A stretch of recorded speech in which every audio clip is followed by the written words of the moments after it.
Olá, olá Yasmin, olá Sabrina, olá Giovana, olá Jojo, olá Everton, boa noite.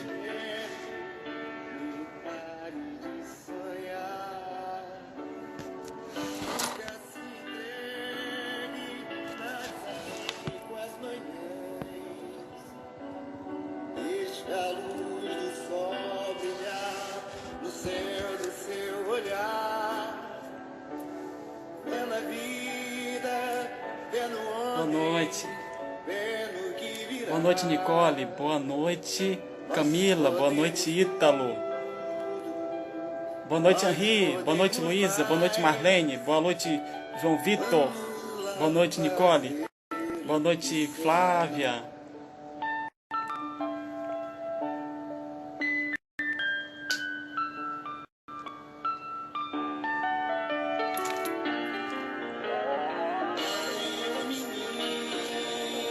Olá, Matheus. Olá, Isla.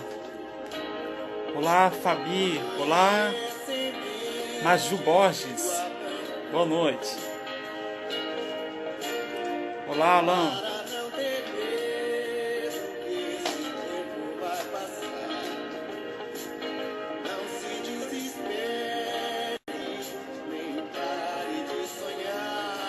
Boa noite, Bárbara. Boa noite, Vitor. Boa noite, Beatriz. Boa noite, Bruna. Olá. Boa noite, Marlene. Estão ouvindo a música? Boa noite, Mahaila. Boa noite, Vitor.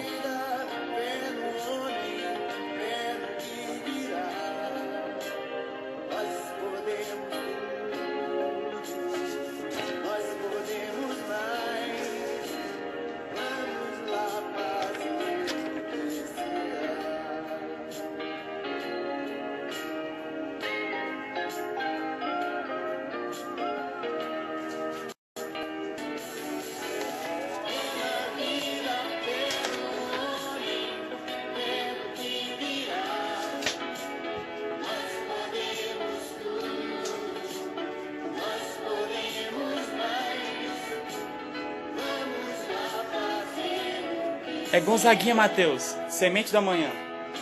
Indicação da Flávia, doutora Flávia.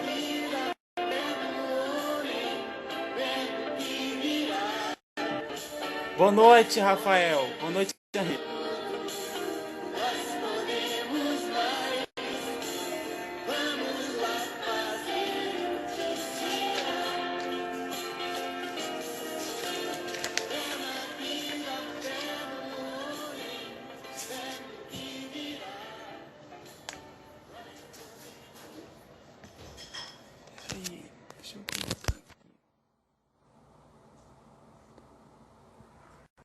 Olá, gente, boa noite, tudo bem com vocês?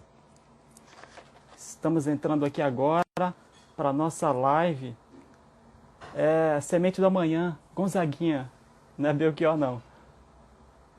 Ótimo.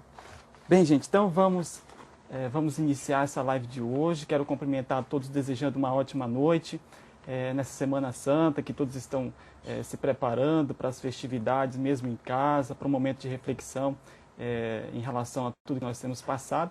E hoje nós vamos fazer esse bate-papo sobre as faces da violência contra a pessoa idosa. Esse tema ele foi proposto como um tema que seria abordado em sala de aula e eu decidi trazer para a live. E aí, aproveitando a ideia, decidi convidar minhas amigas, que são militantes na área da política do idoso, doutora Flávia, que eu admiro muito, e a doutora Poliana. E aí elas vão dividir a fala comigo para falar um pouquinho sobre a questão da violência contra a pessoa idosa. Quero apenas iniciar perguntando se vocês estão me ouvindo bem no áudio aí. Olá, Geiciane. Olá, Glauber. Olá, Sibeli. Olá, Luciana. Olá, Fabiana. Olá, Francisca. Estão me ouvindo bem?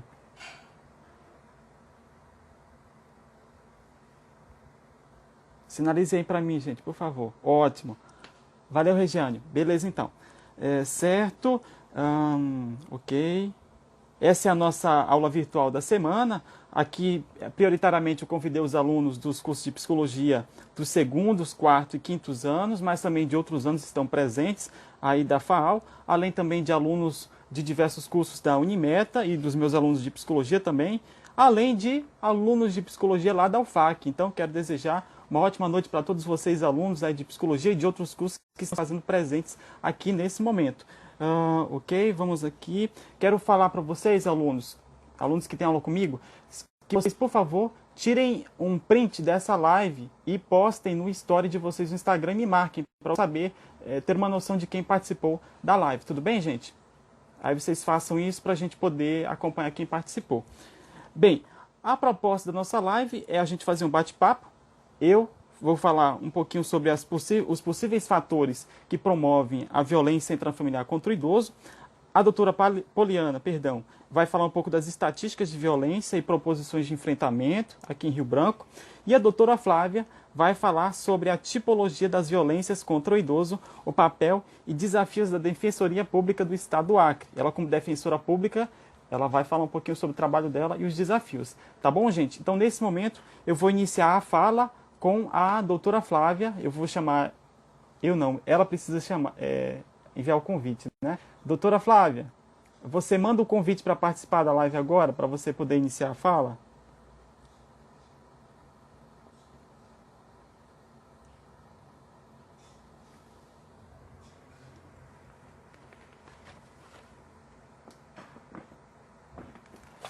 Tá me ouvindo, Flávia? Você precisa enviar um convite para eu poder te adicionar aqui para você participar. Olá, Ana Morim. Olá, Ellen.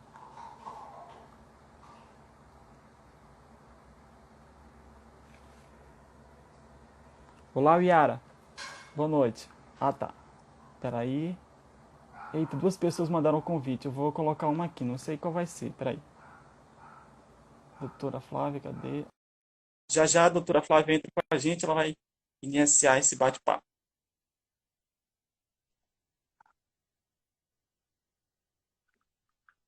Olá. Oi, olá, boa noite. Boa noite. Flávia Estão ficou... me ouvindo bem? Ficou Estamos. torta? Isso, agora Sim, melhorou. agora ficou Ótimo. melhor. Ótimo. Boa noite, boa noite a todos, os alunos do professor Douglas, todos que estão assistindo. Eu sou Flávia, sou defensora pública há 15 anos, sou do Conselho do Idoso, né, membro do Conselho do Idoso. E estamos aqui, muito grata pelo convite, professor, de participar dessa aula e pela oportunidade, né, de falar sobre um assunto tão importante, mas que nos deixa tristes ao mesmo tempo, né, porque a gente não queria estar falando de políticas, né, para a pessoa idosa, mas esse tema da violência ainda é pauta da nossa sociedade. E assim como a primeira música, como eu gosto muito de música, né, é a música do Bob Dylan, que fala: a resposta está no vento, né, que fala quanto tempo o homem tem que virar a cara, né, para olhar as feridas, olhar o outro.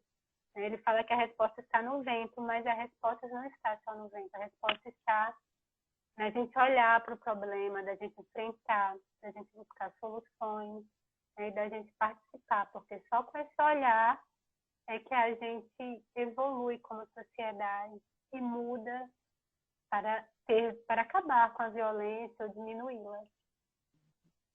Isso mesmo. E posso continuar falando? Pode, fique à vontade. Pode, fique à vontade. Vou Tá. só lembrar os meninos, as pessoas que estão participando, que eu não falei no início. Ó, gente, quem tiver alguma pergunta, você pode fazer nos comentários e eu vou tentando anotar anotar não, você pode fazer a pergunta na hora e a doutora Flávia vai ver a pergunta e pode responder na hora. Tudo bem? Deu para E ouvir, né? quando a gente... Vocês estão me ouvindo bem? Uhum. E quando a gente fala de violência contra a pessoa idosa, né, a área de vocês, que é a psicologia, a gente bem sabe que a violência contra a pessoa idosa, ela existe a partir do momento, né, não só as violências típicas, né, que eu vou falar hoje, mas a violência velada, aquela violência onde você não aceita a velhice, não, essa violência, ela vai desde você infantilizar o idoso, como se o idoso fosse um bebê, né? Não fosse incapaz, desde de torná-lo vê-lo como uma pessoa dependente, sem capacidade produtiva, né? Muito da nossa sociedade trata o idoso dessa maneira, né? E a gente sabe, inclusive com palavras que a gente usa tentando minimizar a velhice, né? Que ser velho é algo que é da natureza humana, é uma fase da vida, como melhor idade, tem outros termos que eu estou esquecida, Douglas, vê se você me ajuda. Eu não lembro agora, peraí. Meninos e meninas. Melhor idade, esses termos, assim, como se a velhice fosse algo vergonhoso. Crianças, né? E, além de crianças, outros termos que eu não me recordo no momento, como se fosse algo vergonhoso, mas na verdade a velhice é algo natural, que todos nós temos que passar, né? Que, se Deus quiser, que é uma alegria chegar na velhice, e assim, mais ainda, principalmente que a gente busca através da medicina, da tecnologia, alcançar a longevidade, e essa longevidade pode ser alcançada através de políticas públicas. Por isso que a gente tem que pensar no homem, né, como um todo, desde a sua infância até a sua maturidade, até a sua velhice, para construir políticas públicas e diminuir as desigualdades sociais, porque a gente sabe, quanto menos capacidade econômica aquela pessoa tem, mais uma velhice difícil ela vai ter, porque ela não vai ter acesso à saúde, né, assim, tão bem, né, como uma pessoa que tem poder econômico, né, acesso à educação. Então, assim, diminuindo as desigualdades sociais na base, a gente chega a uma velhice mais digna, né? Com menos degradação física, que essa parte é com vocês da área da saúde, que entendem mais que eu. E as violências contra o idoso, né? Elas podemos dividi-las em 3 vertentes, que é a sociopolítica, onde a gente faz discriminação com o idoso, né, dentro da sociedade, nas questões políticas, econômicas, diferenciando. A violência institucional, que é quando nós não prestamos o serviço de forma adequada ao idoso, as instituições não zelam para atender o idoso, ouvi-lo, ver as suas deficiências decorrentes da idade e poder incluí-lo para ele ter uma qualidade de vida melhor. E a violência intrafamiliar, né? Que é aquela violência cometida no seio da família. E dessas 3 vertentes, né, pode me ajudando aí, Douglas. Dessas 3 vertentes, nós temos a violência física, né, que é a mais comum, que é a mais visível, né, porque ela deixa marcas, né, mas uma violência física, ela nunca vem desacompanhada de outras violências. Ela sempre vem com a violência psicológica, né, emocional, moral, né. Aí nós temos a violência sexual, que é pessoas que querem obter prazer, né, com pessoas idosas, contra a vontade delas, né, porque se ela tem autonomia e quer viver a experiência sexual dela, a sexualidade na pessoa idosa, ela pode ser vivenciada ela é natural, ela pode viver porque ele é autônomo, né? E também a violência financeira, né? Quando a pessoa se agrega, né? Dos bens, do dinheiro, dos benefícios da pessoa idosa para si próprio e muitas vezes deixando o idoso sem condições de se manter. Temos o abandono também e a negligência, que são muito parecidos, né? Abandono e negligência, mas eu consigo diferenciar o abandono da negligência, considerando que o abandono é você não estar lá, não estar presente. Você deixa o idoso sozinho, você não dá atenção nenhuma, você não vê, porque você foi embora, né? E às vezes a sociedade faz isso. Enquanto a negligência, você está vendo, mas você não está tomando nenhuma providência. Você não atende à demanda do idoso, que ele tanto precisa. E temos também a autonegligência, né, que é quando o próprio idoso vê as suas dificuldades, não cuida de si, não toma as providências para ter uma vida digna, porque não quer. Ele é capaz de fazer isso, mas ele não faz, né?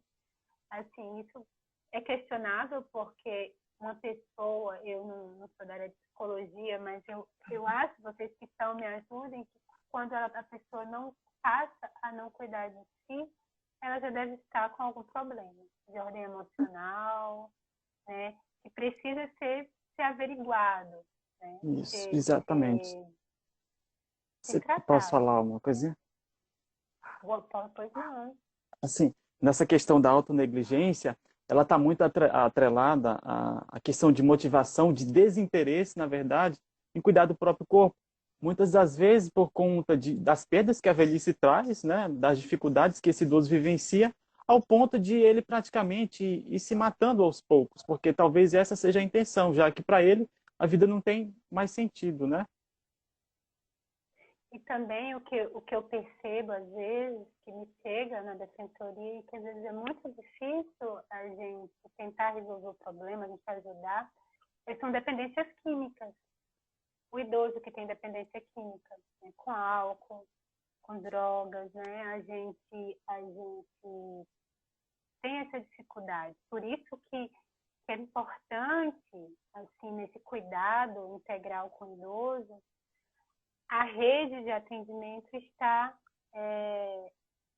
junto, está importante comunicação e esteja funcionando para que a gente possa levar esse cuidado ao idoso, porque aí a gente entra em contato com o CAPS-AD, né, com o CRAS, com o CREAS, para trazer o idoso, a tentar ajudar o idoso.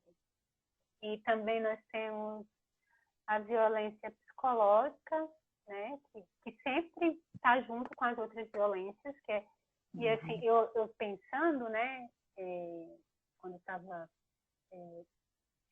estudando, né, para o tema, eu pensando assim, que divide a violência psicológica e a emocional, né, e eu penso que às vezes a violência psicológica, né, o ofensor, o agressor, ele quer fazer aquela violência, né? Eu acho que tem essa diferença dele querer fazer, dele saber. Pode ser toda violência, qualquer uma, né? Contra qualquer pessoa, mais ainda contra o idoso, que tem as suas dificuldades, da própria idade, que não quer dizer que ele seja incapaz, né?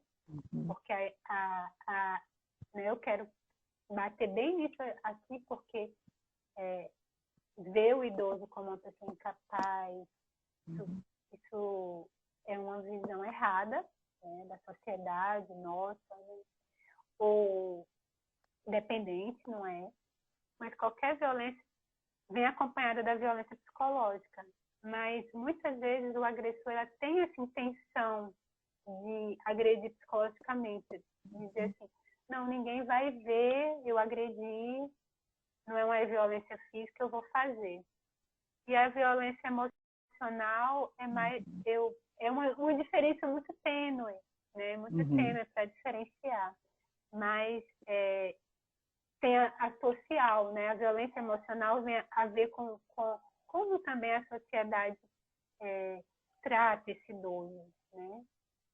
A maneira como ele trata, como interfere na autoestima dele, né? Na maneira dele se relacionar com as outras pessoas, da maneira dele se relacionar com ele mesmo. E a violência psicológica é todo gesto, todo palavra ofensiva contra o idoso, né? E a gente observando, né, agora que nós estamos nesse tempo, né, da pandemia, assim, tratar do idoso, né,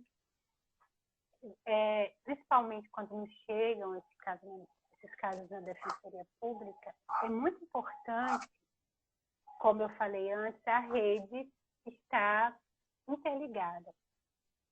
A rede com os psicólogos, com a área de saúde, com a assistência social, né? Porque não se resolve tudo pensando que é só com a ação judicial que a gente vai resolver. Né? Porque muitas vezes, assim, na maioria das vezes, a violência é intrafamiliar. E o idoso, ele não quer denunciar o próprio parente. Né? Até porque... E aí tem várias nuances que tem que ser analisado. Isso tem que ser analisado no caso concreto. Não tem uma fórmula X. Pelo menos eu vejo dessa forma. Se eu estiver errada, professor, por favor, me acrescente, porque o professor Douglas, eu tenho aprendido muito com ele, né? Então, a gente troca experiências, mas eu não vejo uma fórmula, uma receita de bolo para tratar de uma violência contra o idoso. A gente tem que analisar o caso concreto, né? E não atinge só a classe C, ou a classe B, a classe A, atinge todos. Né? O problema, assim, também que eu vejo, a gravidade da coisa, é que uma agressão contra o idoso não está só relacionada com aquele problema. A família está desestruturada. Né? Muitas vezes o idoso ele sofre uma agressão intrafamiliar por conta de dependência química de outra pessoa, né? Ele é abandonado no hospital, por exemplo, fica sem o acompanhamento de um familiar, porque nós sabemos que muitas vezes a mulher, né, é que fica com filhas mulheres e homens. Raras exceções, as mulheres tomam conta dos pais, né? Raras exceções. E aí, às vezes, a mulher não tem com quem deixar o filho pequeno, né? E aí, como é que vai fazer para ficar com a mãe no hospital, o pai no hospital e cuidar daquela criança pequena, se não tem políticas públicas que atendam, né, toda essa demanda? Então, a gente tem que ter um olhar global para o problema. Isso não ataca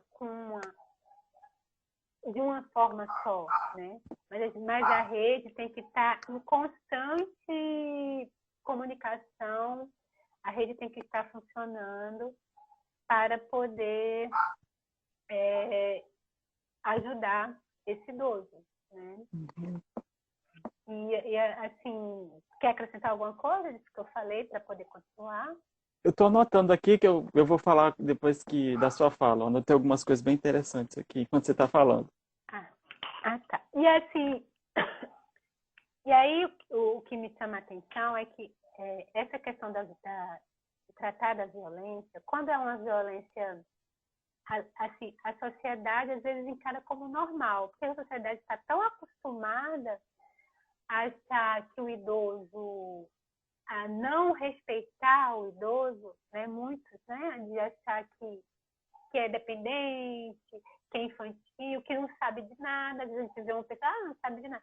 Não leva em consideração a vivência da pessoa, o que a pessoa tem para nos ensinar. Né? Não leva isso em consideração. E aí, isso se torna, às vezes, invisível aos nossos olhos. Por isso que eu falei da música do Bob Dylan, né? Que a gente... Quanto tempo a gente vai ficar virando a cabeça e não vamos olhar para o problema, né? Para a gente ver, que a gente tem que olhar para poder ver que tem alguma coisa errada. E a violência intrafamiliar, ela é muito, assim, fica invisível. E nessa pandemia, fica mais invisível ainda. Porque a gente perde a comunicação. Né? Isso mesmo. Perde o contato. E aí a gente tem vários problemas para resolver. Né? Porque a gente fica pensando que a gente não tinha ideia que isso fosse acontecer, né? Do coronavírus, da pandemia, de que a gente tivesse que ter todos esses cuidados. E com isso a gente deixou várias coisas sem tomar, sem impulsionar, sem olhar. Como, por exemplo, a gente já parte do ponto que nem todos os idosos têm condição de ter celular, de ter acesso à internet, nem todos. Isso daí já é um problema. E sofrem violência. Né? Então, a rede, o CREAS, tem que estar com cuidado, tem que olhar, a gente tem que, né, verificar isso. E aqueles que têm contato com a tecnologia, muitos deles têm só o celular, mas não sabem usar.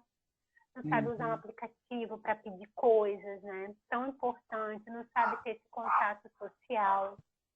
Né? E a gente tem que capacitar os idosos para essa nova realidade, que muitas vezes eles não... Se a gente não tinha essa preocupação, eu acho que a pandemia veio nos mostrar isso, que a gente tem que ter, até para eles ligarem.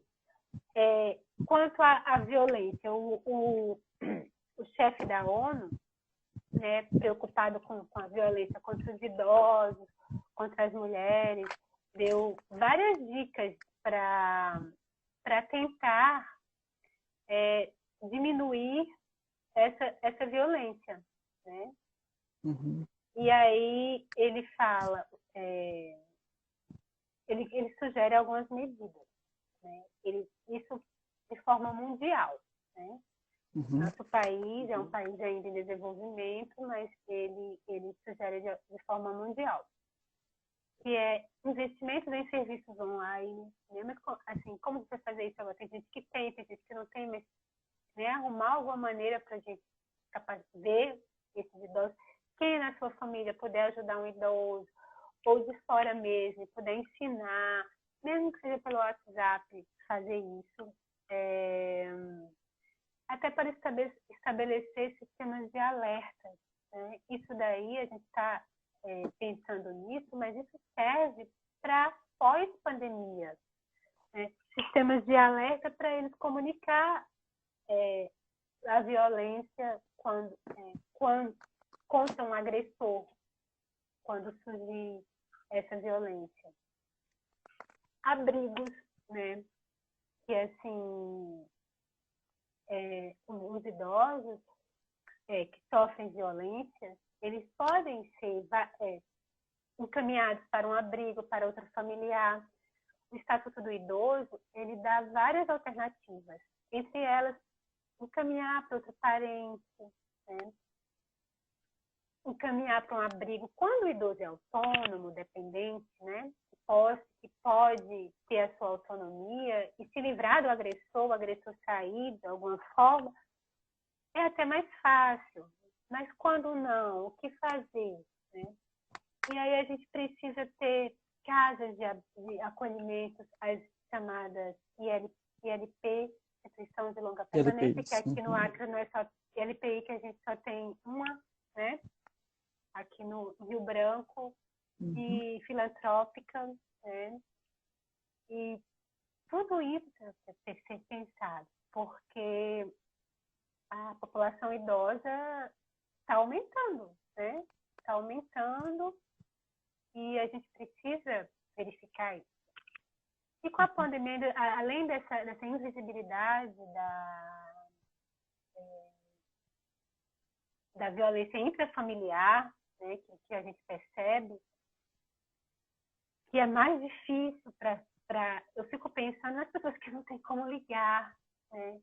Não tem como pedir, que a gente tem que alertar para que os vizinhos os vejam, né? E a questão dos abrigos é tão importante, porque quando o idoso ele sofre uma violência, ele não pode ficar mais na casa, ele tem que ir para um abrigo, ele tem que ir para uma casa lá, né? Tem que ter essa rede forte, né? Essa rede tem que estar forte. Eu não faço meu trabalho sozinha, a defensoria, né? A gente precisa da rede, porque, como eu falei, não é só ação judicial. A gente, quando chega um idoso na defensoria, às vezes, um problema, a gente chama todo mundo, para a família, para conversar, para tentar resolver, né?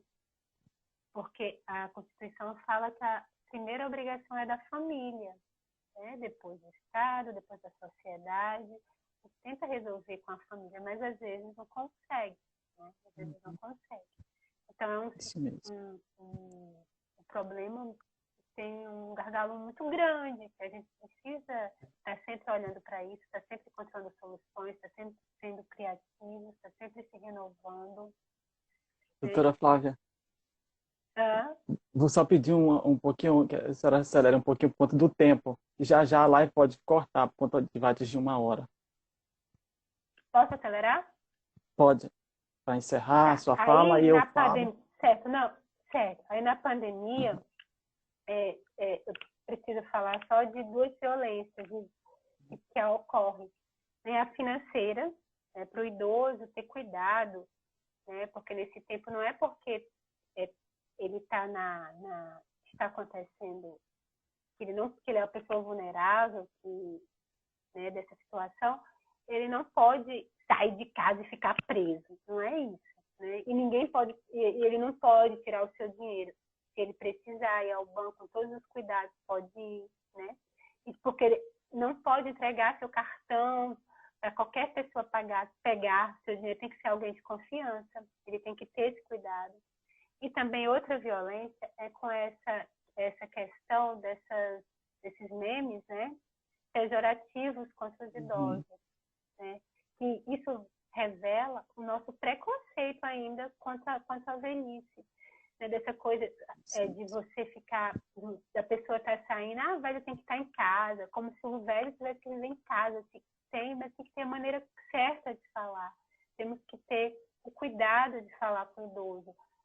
Já vi xingamento na rua, né, que ele tem que ficar em casa, esquecendo que ele vive em outra época, ele não tem essa tecnologia que a gente falou, né? Para ele é tudo muito real e a cores, ele quer conversa com as pessoas, né? Então a gente tem que ter essa maneira de falar com ele. Oi? Pode continuar, que eu mexi sem querer do botão. Pode continuar. Tá. Essa maneira, esse jeito de falar com ele, esse jeito de ter esse cuidado para não transformar e falar para ele o que é que ele tem quais são os cuidados, não mentir, não enganar, dizer quais são os cuidados, mas também não ver como trata, né? Porque a gente viu figuras públicas falando assim, mas só morre velho. Como se isso não machucasse, isso pode causar até depressão, né, da pessoa, né? Então, assim, ter todo esse cuidado com esses memes, com a maneira de falar, ver que ele veio de outra geração, que não a tecnológica também, e por isso, muitas vezes a saída que ele faz, a gente tem que abordá-lo com cuidado e não com agressividade. É isso. Eu- Desculpe, doutora Flávia, é porque a Poliana Não, tudo conseguiu bem, é que eu entrar. me empolguei. Ah, que A, bom, dou- graças a a Deus. Poliana conseguiu entrar. Então, Ah, que assim, bom. eu não vi nenhuma pergunta assim direcionada à senhora, mas quando, por exemplo, for para as considerações finais, você entra, aí faz o encerramento, pode ser? Ok, beleza, tá? Então, adorei participar e aí volto de novo, né? Isso. Aí você sai agora, aí Desculpa, eu porque eu falo chamo a Poli. muito. Tudo bem, sem Tá problema. bom, Muito beleza. obrigado, Como viu? é, deixa eu ver como é que sai aqui. Peraí. Tá bom. Como? Eu não sei agora como sai. Nem eu. E agora? Alguém ajude, gente, Tá. aqui. Como que saiu? Ótimo, pronto. Aí você entra novamente para a gente poder falar. Poliana, você pode entrar? Gente, nós estamos com 42 minutos de gravação.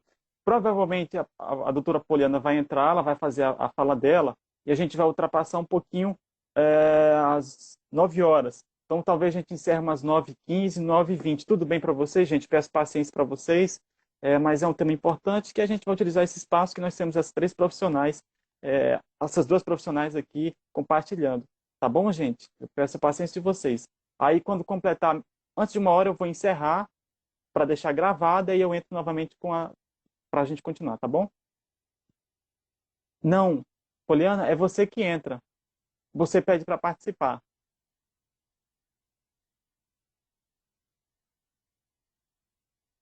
Obrigado, meninos, pela compreensão.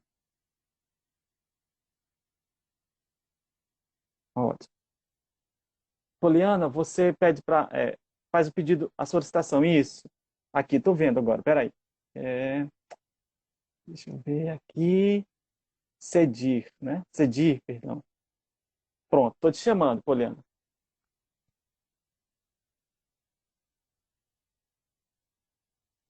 Deu certo? Olá! Que bom, que bom. Temos que acender Pensei velas, que não viu? ia dar Porque você conseguiu certo. entrar. Ai, que bom, gente, que bom. Vocês não imaginam o que já aconteceu para conseguir participar dessa live. Nossa, depois você me conta, hein? Dos bastidores. Então, eu queria primeiro começar agradecendo, né, a iniciativa, muito honrosa, e fico muito feliz em poder participar e a gente poder conversar um pouquinho, né, a respeito desse tema tão relevante. E parabéns, Michael, por você se disponibilizar. Eu que agradeço, viu? Oi, Wanda! Obrigada, Ana Morim, que bom que você está aqui e todo mundo que Ok, está aí. Márcia. Posso Ótimo. começar? Pode sim. Só respondendo aqui o Matheus, que ele disse que vai fazer uma pergunta para o final. Tranquilo, Matheus, sem problemas, tá? Ótimo. Pedro chegou. Seja bem-vindo, todo mundo. Temos aí 43 pessoas. Quem que é da Universo? Dá um like aí, uns coraçõezinhos. Isso. O pessoal tá Tem muita dormindo. Ó, gente. uma pessoa. Tem alguém da UFAC? Cadê? Pessoal da psicologia, serviço social. Arquitetura também, alguns Isso. alunos disseram que iriam participar. Dê um oi aí. Pronto, Nicole e Tainara. Então, é, a gente foi bem introduzido, né, pela doutora Flávia, falou dos tipos de violência, são vários que a gente tem classificados. E aí eu tenho os dados de uma pesquisa que foi uma orientação do trabalho de residência de uma orientanda minha, a Cleane Sampaio, que ela é assistente social, e a gente estudou justamente a prevalência de violência e os fatores associados à ocorrência de violência com idosos que são acompanhados em 2 unidades de saúde aqui em Rio Branco. Né? Essa pesquisa aconteceu entre 2016 e 2017 e a gente teve o artigo aceito. Eu recebi essa semana o aceite da revista, então acredito que daqui a um mês vai estar de acesso livre para todo mundo. Eu posso até compartilhar a Universo aí presente com o Michael e ele repassa para vocês, tá bom? Então, os dados dessa pesquisa mostrou uma realidade bem preocupante. A gente identificou que dos 290 idosos investigados, 52,6% foi possível de identificar que sofria alguma violação de direito, ou violência direta, ou estavam em risco de violência, né? A gente utilizou um instrumento que ele foi elaborado lá nos Estados Unidos, mas ele foi validado aqui para o Brasil. E esse instrumento, ele permite a gente identificar 3 tipos de violência. Daqueles todos que a Flávia falou, a gente conseguia identificar a violência psicológica ou emocional, né? A violência financeira e a violência física, né? E aí a gente viu que as 2 maiores eram justamente a violência psicológica e financeira. A psicológica com 30,6% de prevalência de ocorrência, seguida pela financeira com 25%. E em risco de violência física, expressivos 17%, né? Que é um percentual muito expressivo e preocupante, né? Quando a gente foi estudar quais os fatores sociais, de saúde e outras condições que estavam envolvidos nessa ocorrência de violência, a gente identificou 8 fatores. E desses 8, 5 eram questões relacionadas a uma situação de saúde vulnerável, pior estado de saúde. Então, um dos fatores que a gente conseguiu relacionar a maior prevalência da violência geral nesses idosos era a sensação de insegurança do bairro. O que é isso? Foi uma variável que a gente identificou que aquelas pessoas que referiram não se sentir seguras durante o dia para fazer alguma coisa no seu bairro, elas estiveram associadas a alguma situação, a maior ocorrência de violência. Isso está relacionado justamente com a baixa coesão social, por estar inserido num contexto menos seguro, com crenças e situações limitantes que favorecem as questões, inclusive de violência domiciliar, certo? Vocês estão conseguindo me ouvir direito? Então tá. Outro fator importante para a prevalência da violência foi a questão de renda familiar. Só que esteve associado justamente àqueles indivíduos que tinham uma renda maior, né? E aí soa meio estranho, porque a gente pensa geralmente que violência pode estar associada a pior renda, né? Mas aí aqui se mostrou como aqueles idosos que tinham uma renda familiar mais alta, eles estavam mais associados à ocorrência de violência. Mas também não é algo estranho de imaginar, porque as maiores violências encontradas aqui foram justamente psicológicas e financeiras. Então, estaria relacionado com essa questão aí de ter um padrão de vida um pouco maior e o tipo da violência relacionada a isso, certo? Outra questão foi ter idosos que têm síndrome de fragilidade do idoso, que é uma condição que leva o idoso a ser mais predisponente, a levar queda, a ser hospitalizado, que é aquele estado de saúde mais fragilizado, certo? Que é aquele idoso mais vulnerável, mais doente, enfim. Isso esteve associado a uma maior prevalência de violência em relação aos idosos que não eram frágeis, não tinham saúde frágil. E aí as outras questões relacionadas à maior ocorrência de violência era já ter depressão, e aí tem tudo a ver com com o nosso público que aqui a gente está se dirigindo, né? Fazer o uso excessivo de bebida alcoólica, e aí a bebida alcoólica, ela gera o excesso de bebida alcoólica, ela está relacionada tanto para ser agressor, como aqui no nosso estudo se revelou para ser vítima também. Mas por quê? Porque justamente a pessoa fica com estado cognitivo diminuído e mais vulnerável para o que pessoas que querem utilizar de forma de poder agir nesse momento, né? Outro fator relevante para a ocorrência de violência foi já ter história ou ter no momento câncer ou acidente vascular cerebral, né? Então, o que isso nos mostra? Como eu falei, nós temos variáveis sociais e temos variáveis principalmente de saúde envolvida, né? Então, a gente está vendo aqui que aqueles idosos que tinham piores condições, situação de saúde, se tornam mais vulneráveis à ocorrência de violência. Então, a outra questão relacionada à etnia. Surpreendentemente, as pessoas que se autodeclararam da cor branca estiveram mais associadas à ocorrência de violência. E aí a gente acha que essa variável, a gente defende que essa variável ela é uma proxy para a questão da renda, né? Que a gente sabe que a nossa realidade da sociedade atual é que a etnia branca ela ainda tem, né, majoritariamente, uma maior renda. E essas duas variáveis estariam relacionadas justamente aos maiores tipos de violência que a gente teria aqui, certo? Certo, muito interessante.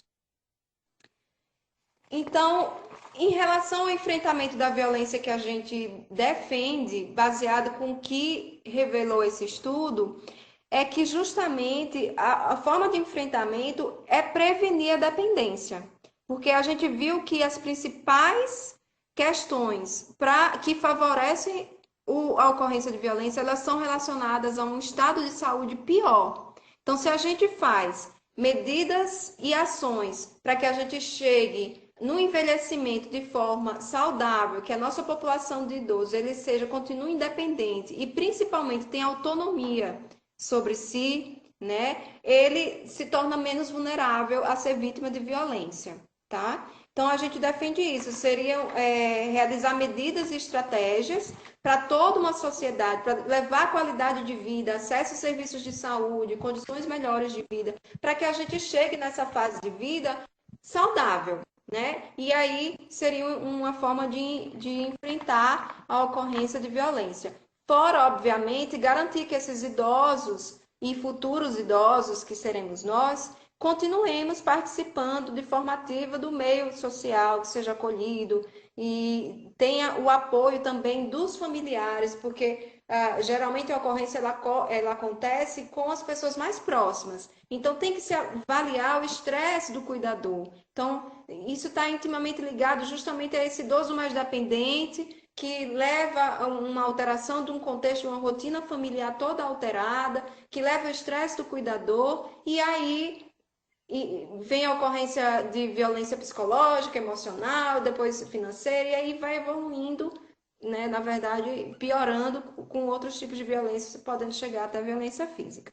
Né? Então, seria essa atitude, prevenir, né, dependências dessa população, que seja uma população saudável, e políticas públicas de inserção para a sociedade, uma sociedade consciente e protetora dessa população. Né? Então, esses foram os nossos resultados. Eu tentei eu acho que eu tagarelei muito aqui, tentei ser bem breve por conta do nosso tempo, mas se cair a gente volta, né? Isso, daqui a Se pouco acho que vai cortar encerrar. uma hora a gente volta. Aham, a gente volta. Faz sentido para vocês que estão aqui, esses resultados? Alguém achou alguma coisa muito diferente do que vocês imaginavam que representava a realidade aqui local? Minha prima! Simone, linda! Diretamente de Cuiabá. Olha só, Que que bom, legal. Matheus, Marlene. Todos os Que alunos. bom. Maravilha. Gente, eu queria trazer um adendo. A parte que o Michael, que a gente tinha, Wanda, obrigada, que a gente tinha pensado em conversar em relação à minha pesquisa era essa.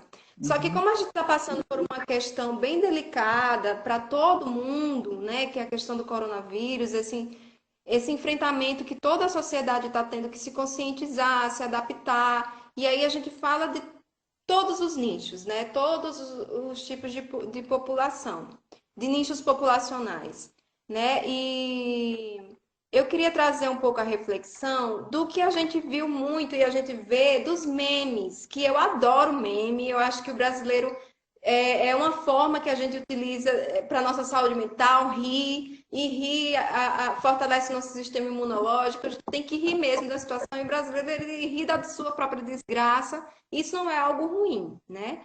Mas a gente tem que... Mas dentre essas coisas, tem reflexões que a gente precisa fazer. Como a questão da teimosia, que foi tão jogada aí nas mídias, né? E nos memes, nas mídias sociais a teimosia do idoso de não ficar em casa agora que ele precisa ficar, que é uma questão de saúde coletiva e que de repente ele tem que se enclausurar, né? E aí a gente tem que tomar muito zelo e muito cuidado de não associar e não fortalecer crenças negativas e limitantes à questão do envelhecimento.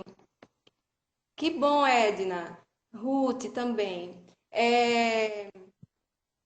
Porque é muito forte essa crença negativa de que o idoso ele é um ser teimoso, resistente, etc.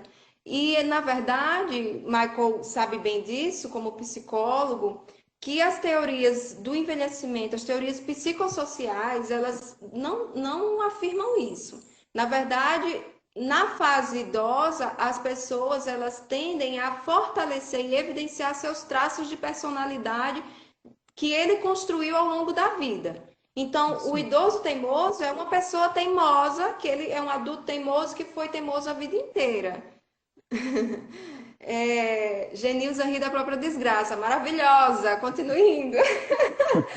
E então, essa crença negativa é uma das que fortalece outras crenças negativas, que faz com que a gente, eu digo a gente de forma de uma população de massa, Bruna, linda, tá aí também, pode contribuir aqui com a gente, pode fazer comentário que você sabe muito. Então, uma das crenças limitantes que a gente tem que combater, é isso, que o idoso é teimoso, né? E aí a gente tem que ver que a gente não pode reforçar essas coisas. A realidade do envelhecimento psicossocial diz que a gente traz essas questões de personalidade e ela só vem a fortalecer nessa fase de vida. E por que eu estou falando isso? Né? Porque muito da violência contra o idoso, os maus tratos, eles vêm por conta de uma discriminação. E quando a gente vai buscar o que é que significa essa palavra, que vem lá do latim, que é discriminare, do latim, quer dizer fora, e cernere significa empeneirar, separar. Então, é excluir, né? Então, a discriminação, ela vem justamente da exclusão daquelas pessoas que têm um preconceito, um julgamento preconcebido, um juízo de valor e de desconhecimento a grupo de pessoas com o qual ele não se identifica. Então, por isso que a gente tem discriminação contra o idoso, porque eu não me identifico enquanto idosa, porque eu não aceito envelhecer, né? Alguém aqui, obrigada, Sônia. Alguém aqui já ouviu falar no termo ageísmo? Idadismo? Alguém já ouviu isso?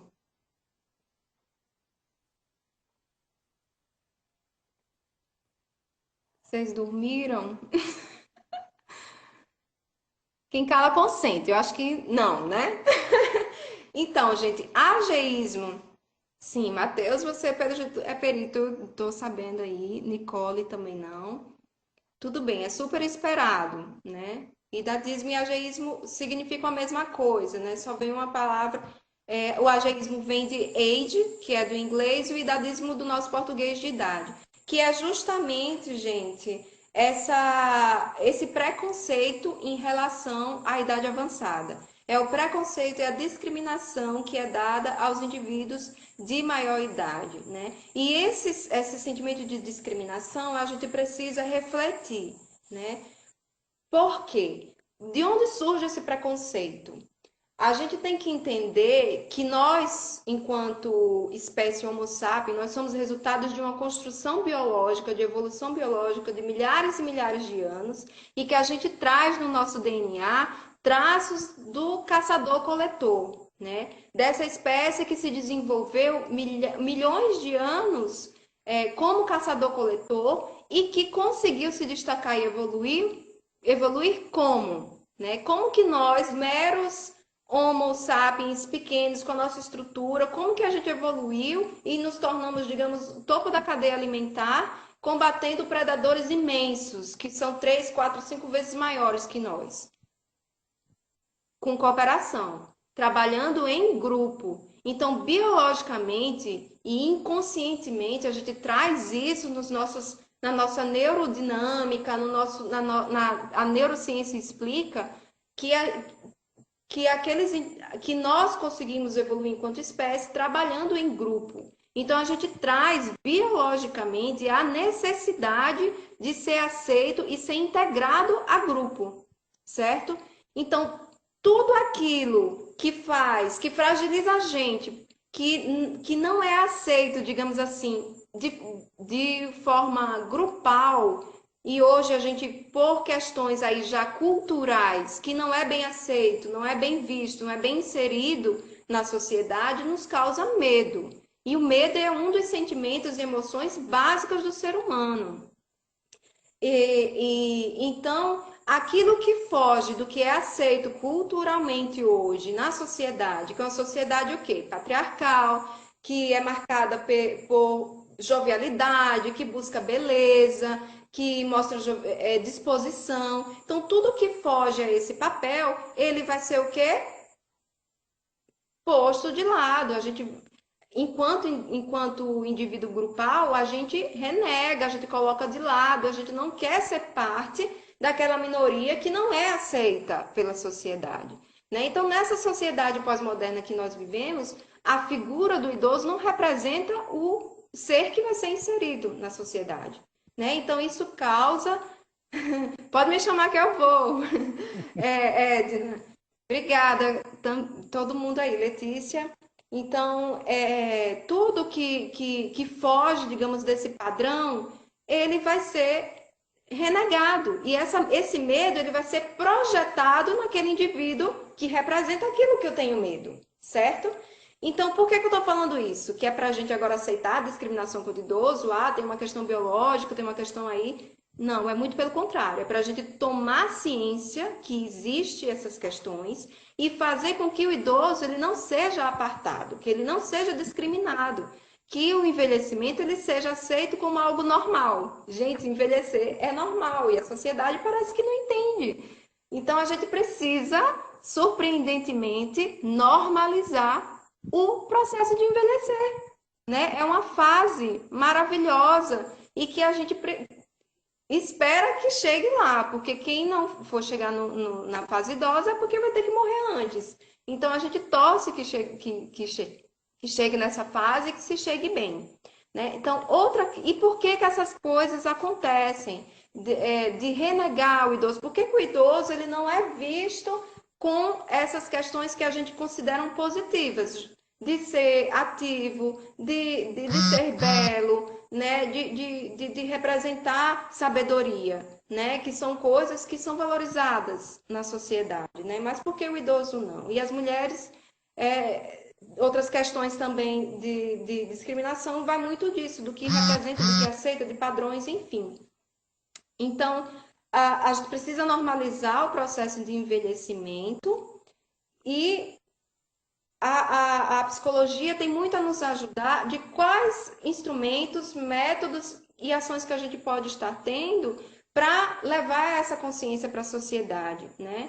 E quebrar as crenças negativas em relação ao envelhecimento. E por que é negativo? Porque, na verdade, essa fase de envelhecimento, a gente traz algumas limitações, como toda fase da vida. A gente tem questões positivas e negativas na infância. Tem coisas que a gente pode fazer e que a gente não pode fazer na adolescência. Tem questões que exigem, que são desafiadoras na fase adulta e na fase do envelhecimento também. Então, assim, todas as fases de vida, do ciclo normal de vida, ela tem questões que devem ser trabalhadas, que são desafiadoras. E a questão do envelhecimento, ela tem que ser ligada também como uma questão de desafios típicos para essa fase, mas que é normal e que é aceitável e que, graças a Deus, a gente tem essa fase, né? Então, as questões negativas em relação ao envelhecimento é porque a gente chega nessa fase, geralmente, sendo deteriorado. A gente passa 60 anos da vida se comportando de forma que degradando o corpo, e quando chega na fase idosa vai ter os sinais de todo esse desenvolvimento ou dessas questões que a gente não cuidou ao longo da vida, né? Isso tanto a nível físico como a nível emocional, né? Então, acho que é isso, gente. Desculpa se eu falei demais. Olá, olá, gente. Sinal caiu. Sinal caiu não. O Instagram encerrou por conta que já atingimos 1 hora de transmissão. Eu peço a paciência de vocês. Se vocês permitirem, eu vou fazer minha fala e procurar ser o mais breve possível. Tudo bem, gente? Poliana, se você puder retornar para concluir sua fala, o espaço está aberto. Peraí, vamos lá. Peraí, já estou enviando o convite, ó, aceitando o seu convite, Poliana. É só me chamar que eu vou. Ótimo, caiu aqui. Ai, ai, gente. É isso, eu acho que a reflexão final que eu queria colocar é essa, né? Que a gente tem um papel importante enquanto profissional de saúde, pessoal da psicologia, o serviço social, que tem essa abertura, trabalha em comunidade, né? Da gente trabalhar em educação em saúde, levar consciência de normalizar o envelhecimento, desmistificar, né, essa questão que o envelhecimento é uma fase apenas negativa, né? Na verdade, a gente tem desafios como todas as outras fases. E as questões limitantes do envelhecimento, na verdade, elas são consequências de hábitos que precisam ser adequados, trabalhados desde sempre. E outra questão em relação a isso que eu queria trazer para reflexão é que a gente, uma vez que a gente está passando pela pandemia, pela reclusão, que a gente fique um pouco mais atento com os idosos que a gente tem a oportunidade de se relacionar, seja na vizinhança ou na própria família, que a gente busque ter uma linguagem acessível. Eu acho que o pessoal da psicologia pode contribuir muito com a questão de comunicação assertiva, a linguagem positiva, porque a gente viu também com a questão do coronavírus que muitos idosos se tornaram resistentes à medida pelo simples fato que o que é que se coloca como condição para convencer, para tentar convencer o idoso de que ele tem que ficar em casa. É dizendo o quê? Você é grupo de risco, você vai morrer, não é? Se você sair e pegar corona, você vai morrer. Mas o que é que a sociedade atual aceita e reafirma a todo momento? Qual é o futuro? Esquece coronavírus agora, falando no dia a dia. Qual é o futuro que aguarda o idoso da nossa realidade local e no Brasil? É a morte, não é? Que todo mundo fala. Qual é o próximo passo do idoso? É o caixão, é a morte. O que é que eles falam quando a gente diz que não pode pegar coronavírus? Ah, se não vai morrer. Ah, se eu tiver que morrer, eu vou morrer mesmo. Já vivi muito. Alguém já ouviu esse tipo de fala? Por parte de algum idoso? Exatamente. Então, a próxima fase que o idoso aguarda é o quê? É a morte. Por quê? Porque é a última fase da vida. Então, mas por quê, né? Então, essa crença que a gente carrega, Bruna, sim, até utilizar as medidas preventivas não são expressões agressivas, exatamente. E esse argumento também, não só as expressões agressivas, mas o próprio argumento da morte, porque a gente tem visto, e é uma discussão entre os especialistas de gerontologia, de que o convencimento do fato do risco de morte não sensibiliza o idoso. Por quê? Porque diariamente ele já considera isso como o próximo passo dele, né? Como se ele não tivesse futuro. Então, se o risco é esse, que eu já lido com isso, essa é uma ideia que eu já carrego diariamente, ele não está sendo convencido. Então, como que a gente pode pensar em comunicar para ele se tornar para o seu autocuidado?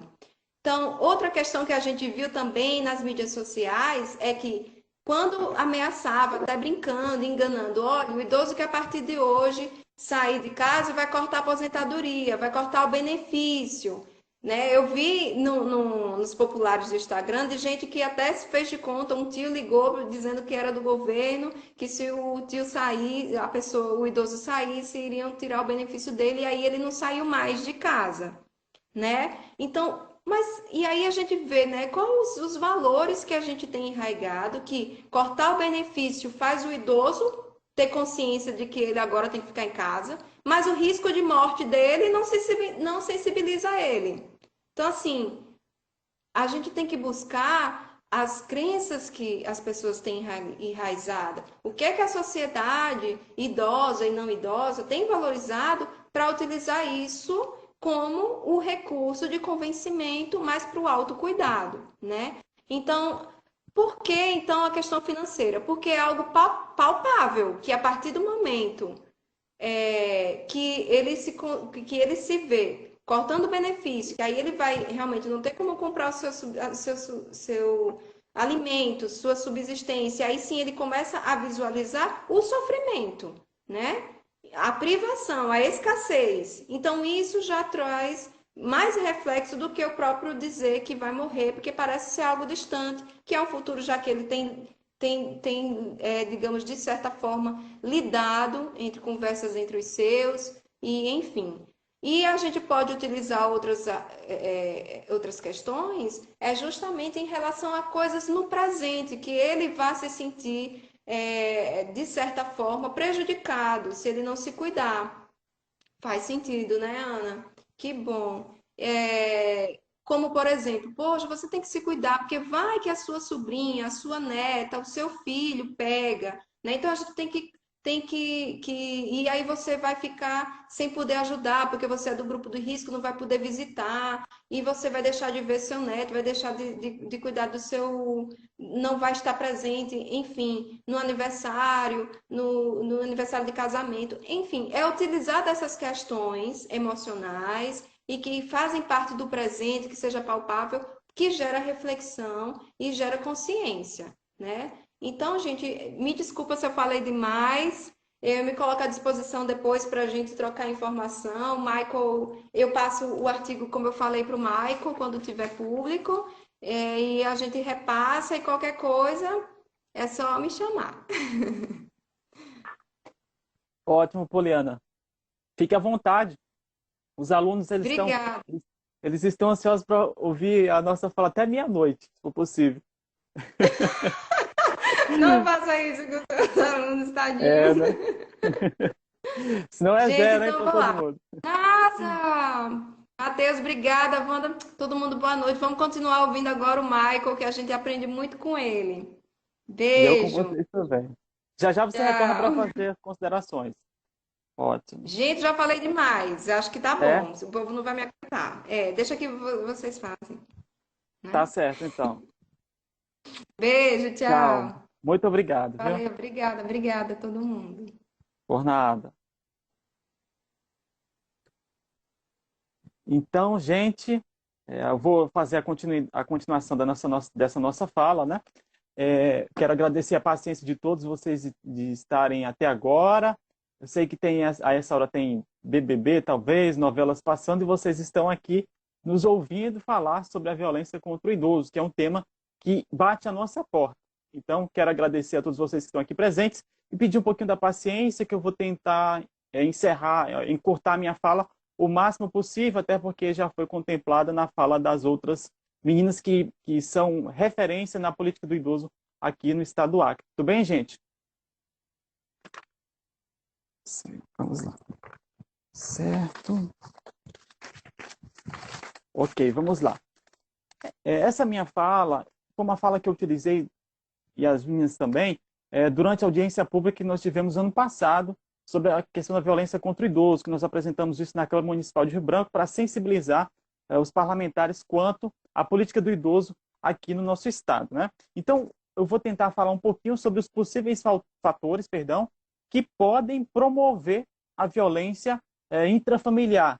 Quando a gente fala de violência intrafamiliar contra o idoso, a gente não está falando apenas daquele idoso que sofre violência dentro de casa, mas sim quando ele sofre violência de alguém que compartilha da sua confiança e usa dessa sua confiança para causar-lhe agressão ou obter vantagem sobre esse idoso. Então, violência intrafamiliar é uma violência que se baseia nas relações, no vínculo afetivo que existe entre o agressor e a vítima, no caso, o idoso. Só para ficar bem claro, a gente pontuar essa questão. Algumas questões as meninas já até abordaram na fala delas, e eu vou tentar ser um pouco mais objetivo nessas falas, né? Certo. Primeiro, eu gostaria de pontuar o que as meninas já colocaram, né? A Poliana trouxe um dado de Rio Branco, que ela fez uma pesquisa. Primeiro, quero parabenizar a doutora Poliana por ter feito essa pesquisa, porque aqui em Rio Branco a gente carece de dados relacionados à questão do idoso, de maneira geral. E quando se fala de violência, mais ainda. Nós temos o CEDI, que faz a contabilização desses dados por meio da Secretaria de Direitos Humanos, das denúncias que chegam. Mas outros dados mais específicos ainda nós carecemos. Então, parabenizo a ação dessa professora da UFAC, Poliana, por ter feito essa pesquisa. E vamos lá. Bem, a minha fala está baseada no contexto nacional. A professora Poliana trouxe um dado regional, de Rio Branco. A minha fala vai ser baseada num contexto nacional. E ela está baseada muito nesse livro aqui que eu indico para todos vocês, quem é interessado pela questão do idoso, ou por compreender melhor a questão da violência contra o idoso, eu super indico. Esse livro aqui é muito bom. Não estou recebendo nada para fazer essa propaganda, não. É porque eu li e achei muito bom, me ajudou muito na minha atuação profissional. Se chama O Conluio do Silêncio, a violência intrafamiliar contra a pessoa idosa, do Vicente de Paula Faleiros. É um autor renomado na questão da violência contra o idoso. Então, super indico esse livro para todos vocês. Tá bom, gente? É isso aí. Então, minha fala está baseada nesse livro e outras pesquisas que eu fiz, mas principalmente nele. E o que ele diz de alguns fatores psicológicos e sociais que podem promover a violência contra o idoso? Primeiro, algo que é muito importante a gente lembrar nesse momento, que a gente está passando por essa crise econômica em decorrência, do coronavírus, o desemprego.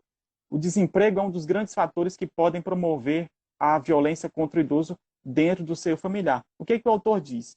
Segundo pesquisa, a maioria dos agressores é desempregada, o que, aliado à situação de precariedade das condições de vida, gera a insatisfação dessa pessoa que está desempregada e que passa por dificuldades e procura refúgios, porque, poxa, se eu estou desempregado, só tenho desgraça na minha vida, só passo por dificuldades, eu vou encontrar o refúgio aonde? Não estou dizendo que é todos, mas uma boa parte encontra refúgio aonde?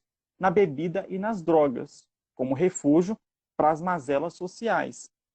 E aí, quem acaba sendo um saco de pancadas, quem acaba aguentando toda a consequência desse uso de álcool e drogas, é o idoso que está dentro da própria casa. Então vejam que o fator do desemprego, ele gera o uso excessivo de álcool e drogas. Esse uso de álcool e drogas pode potencializar uma personalidade agressiva dessa pessoa, e quem vai receber a violência dentro de casa é o público mais vulnerável. Aí entra o idoso, as crianças e as mulheres, né? No caso, a gente está falando do idoso, mas são todos esses públicos que são vulneráveis. Assim, o idoso mais frágil na família se torna o bode expiatório, quer dizer, o culpado de tudo. Porque minha vida não presta, é culpa do idoso, porque eu estou nessa vida que é uma droga, é culpa desse idoso que está em casa, que não serve para nada e tal, e que só me é cômodo quando eu tenho uma vantagem financeira, porque a gente sabe que a maior parte dos idosos são aposentados. Então, sendo aposentado, eu posso obter um fim financeiro desse idoso, infelizmente. Então, vejam que são inúmeros fatores que, somados uns aos outros, contribuem para a ocorrência da violência nas casas. Segundo ponto, que é o que eu já falei, álcool e drogas. Para esclarecer mais ainda esse cenário apocalíptico do idoso, eis a droga e a bebida que vem destruir criaturas que, nessa autodestruição, descarrega a violência nesses idosos. Então, ele é quem mais sofre nessa questão do uso de álcool e drogas, né? Terceiro ponto, vínculos afetivos, vínculos familiares frágeis. O que o autor diz? As famílias parecem não ter desenvolvido uma questão de respeito e compromisso com esse idoso. Então, não espere de uma família que não desenvolveu isso ao longo do tempo, esse compromisso, esse afeto com o idoso, ou quando esse adulto era jovem, não esperem que esse idoso vai ter um respeito e um carinho por parte desse familiar, sendo que ao longo da sua vida esse vínculo afetivo não foi desenvolvido. Então, quando a gente fala de promoção, de fortalecimento de vínculos familiares, de união, a gente fala de um vínculo que precisa ser construído ao longo do tempo e não da noite para o dia. É muito delicado. Eu, como psicólogo, trabalhei no CRAS e o meu papel lá era prevenir a ocorrência de violências, e dentre eles o público idoso. Eu lidava com situações que a violência já acontecia e que havia pouca coisa para ser feita num cenário em que não havia mais vínculo afetivo. E aí fica muito delicado o nosso trabalho. Por isso que o papel principal para combater a violência é prevenção.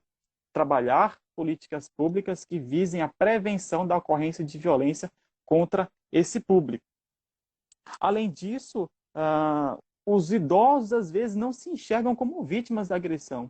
É muito comum, nos atendimentos que eu fazia, alguns idosos, eles diziam, eu não vou denunciar meu neto, meu filho, porque eu fui uma péssima mãe, eu fui um péssimo pai, não cuidei dele quando era criança, não dei o que ele precisava, então eu mereço tudo isso que eu estou passando porque eu não ajudei ele quando ele era criança, quando ele era adolescente. E isso eu não entendia. Depois que eu comecei a ler e pesquisar, isso me fez muito sentido. Como é que uma pessoa não consegue se enxergar como vítima e ainda se culpa pela agressão?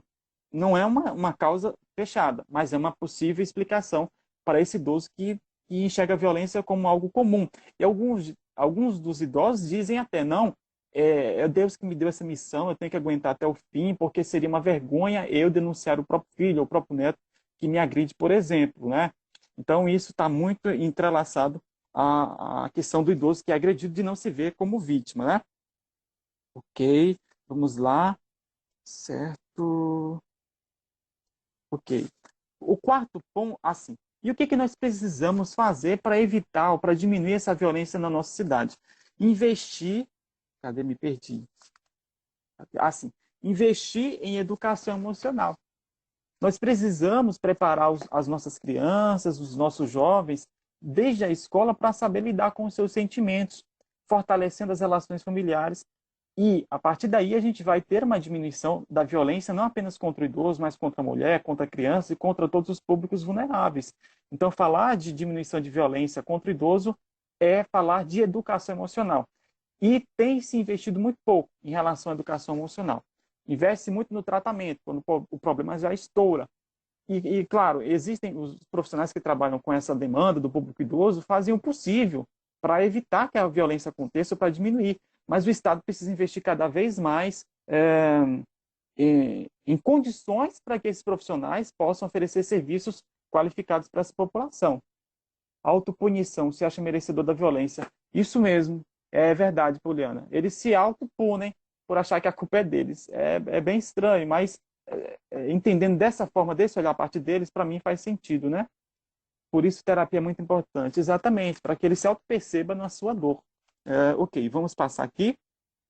Vulnerabilidade e dependência, as meninas até já colocaram, né? Quanto mais velho e mais dependente for o idoso, maior o seu risco de sofrer violência dentro do seu familiar.